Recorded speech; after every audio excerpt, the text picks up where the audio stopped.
Hey guys, it's Aiden, and welcome back to another album review. This time we're reviewing Gracie Abrams' The Secret of Us. This is her second album on the stage, and it's yet another one added to the behemoth of sad, heartbroken albums, but we're going to get into it either way. The first track, Felt Good About You, has good vocals, fine instrumentals. I don't know. The song is one-dimensional. It does not move. And it really just sounds like everything else that's coming out right now. You know, in the 90s, if you talked about heartbroken love music, you had so many artists, Fiona Apple, Mazzy Star, Jeff Buckley, who all sounded different, unique. They all had a different way to tell their story. Right now, we got Olivia Rodrigo, Taylor Swift, and now Gracie, and it just sounds like everything else. Risk, the second track, is pretty much just like the first one. It it is unique because it starts to amp up towards the end, towards like the last 30 seconds, but then nothing happens. I feel like my issue with these songs is they don't really evolve. They kind of set you down and they leave you right there. I want to be moved here, up here, down here. I want to be moved all around, and these just are not doing that.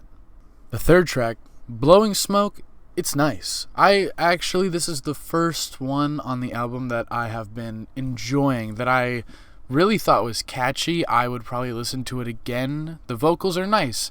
Chorus, like, just everything in this one was solid. I feel like she definitely had more to say with this one. I think the message was also more easily conveyed. I think the other ones were almost there just more for radio time. I don't even know. I think it's just a symptom of being a Nepo baby, is kind of being thrown into the music industry and not really knowing what you're doing. But this one shows some promise. I think that this one is pushing us in a good direction. I Love You, I'm Sorry. The next track is actually also pretty decent. I think that last song, Blowing Smoke, really pushed us into this new wave, and this one definitely gonna be one of the more popular ones. I mean, I think that it's made for that radio time. But you know what? It's deserving. Out of all the songs in this album, I can understand why this one is being put above the rest. I really respect... I really respect a song that can be catchy but also tell a story at the same time. I just think it's a solid track. The next song, Us, is the only feature on this album, which one I think was a mistake. I think this album definitely needed a lot more features. I think it just needed other sounds in it. And when I first started this album, I didn't even look through the track list. I just hit play and I let it happen. And as soon as this song started, before the feature even came on, I was like, wow, this really just sounds like a Taylor Swift song from beginning to end. And you know what? The feature is Taylor Swift, and I didn't think that just because of the feature. I mean, the sound is literally, it's just a Taylor Swift song, and Gracie Abrams is almost just, giving her some new legroom, some new songs to hop onto. I don't know, it just sounds like everything else. That's my real big issue with this album right now, is that there's nothing unique coming from Gracie Abrams here. Except things kind of change when we get to Let It Happen.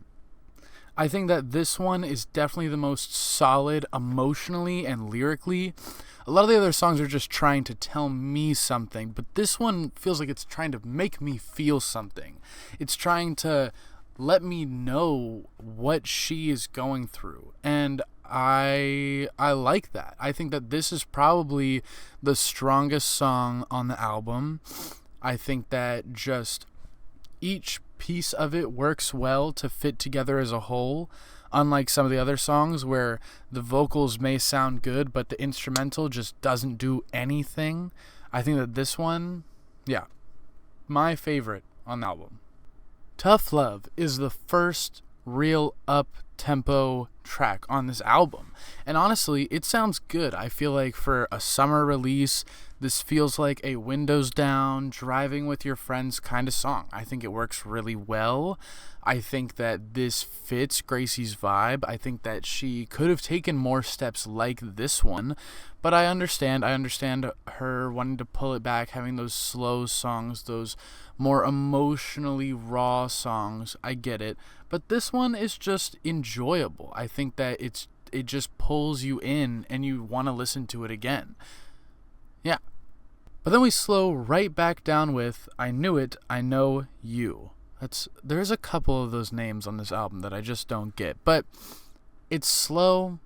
I feel like this is where those other features would have really helped.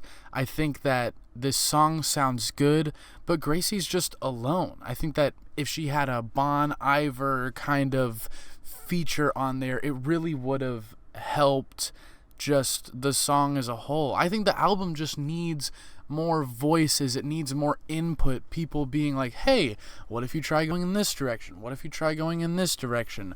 Other than her singular producer and maybe a little bit of Taylor influence. I got really excited for the first notes of Gave You I. And then after that, I was disappointed. Like I said, I've been wanting some more variability in the album, and when I heard those first notes, I thought that it was coming. I thought that we were going to get a fun, just interesting, almost like an LCD sound system. I know it wasn't going to get to that level, but I was hoping it was being pushed in that direction. And then those notes just get drowned out completely, and the song, once again, sounds like every other song on the album.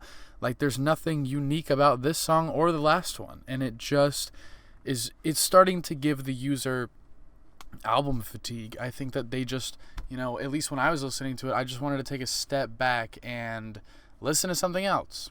Normal Thing starts off, but then it starts to pick up. Unlike most other songs in this album, it actually starts to evolve. It actually has motion in it, which was really exciting. The chorus, good, honestly, really solid on this one. I think vocally she is strong. Like I mean, she's not impeccable or anything, but like her vocals are good, and she does well with like these type of songs. Other songs on the album, I feel like she's not being able to show her range or like have fun with it. I get the vibes that the next song, Good Luck Charlie, is personal. And I think personal tracks are important on albums like this. The verses are specific, which is what I want in a personal album. But then the chorus is just boring. Like I know that we have to go for simplicity to get like listeners in, but there's nothing here really in the chorus, which is supposed to be the part that like by heart. And there's a couple of these examples in this album where she's saying things, but she isn't really saying much or anything new. It's all things that we've already heard before, if not from her, from literally anyone else. Free Now takes another good storytelling approach. The song is pretty one-dimensional, but then it finally changes towards the end, but it just feels like it came 3 minutes too late. I wanted that kind of change up way earlier. She does this on a bunch of songs. I keep saying the same things because she keeps having the same issues, but she will change it up for the last 30 seconds, the last 45 seconds, but before that it all sounds the same. We want the song to evolve, to shift, to change, and when you just pick it up so you can finish it off, and you do that 10 times, it gets boring. People don't want to hear the same thing over and over and over again. And like I said, she had the same producer for this entire album, so it makes sense. But at the end of the day, it's still on her. She chose to have this direction. The final track, Close to You, is a poppy, fun finish. A really good way to cap off this album. I really think that this is a sound she could have dove into more. And you know what? I get it. That's not where she's at right now. But this one is fun. It makes you want to dance. It makes you want to get up. It makes you feel something, which is what we needed from the rest of this album. Overall, I think this album is just a stepping stone for Gracie. I really think that this is just the beginning of her career. I think that she just needs to find more stories and better ways to tell those stories. I mean, when you're bought into the industry, you need to bring people in. You need them to not be able to deny you because you're so good and you're so lovable. And Gracie's not really doing that. She doesn't have anything new or unique to say. She's just fitting into the sound that's already here. She's not even adding on to the sound that she's just joining. And I think that's where the issue is. When she says, oh, this just made me feel bad, that gives me nothing. I need her to tell me why it was so heart-wrenching and give me a unique way of telling me how that pain came to her. I mean, there's so many ways to do this, and she just seems to do it in the most generic way. I just wanted more. I give this album 4 coals out of 10 coals. Goodbye.